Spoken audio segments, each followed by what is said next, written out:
welcome back to Spacevilla Dumping Zone. So আজ এই dumping zone থেকে একজনকে বাড়ি যেতে হবে। আর সেটা ডিসাইড করবে আমাদের উইনার জুরি। আজ সবার মজাটা বোঝাবো আমরা। তো সবাই চাইলে বল্টু আর টুকটুকিকে স্পিচ করতে পারো। আমি টুকটুকিকে স্পিচ করতে চাই। আমি তোমাকে সরি বলতে চাই, কারণ ওই দিন তোমার রুমে গিয়ে আমার পাদাটাও উচিত হয়নি। কিন্তু কি করব, আমার এমন জোরে পাদা পেয়েছিল যে আমি কন্ট্রোল করতে পারিনি। বাস এতটুকুই।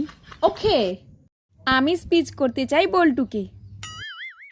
কাল টাস্ক শেষ হওয়ার পর টুকটুকি আমার কাছে এসে বলছিল তোমার বগলতলা দিয়ে নাকি গন্ধ করছিল।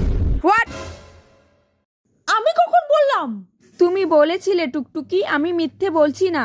কি হচ্ছেটা কি? আমি কার সাথে কানেকশন বানিয়েছি? তুমি বিশ্বাস করো বল্টু, আমি বলিনি। তুমি বলেছিলে টুকটুকি।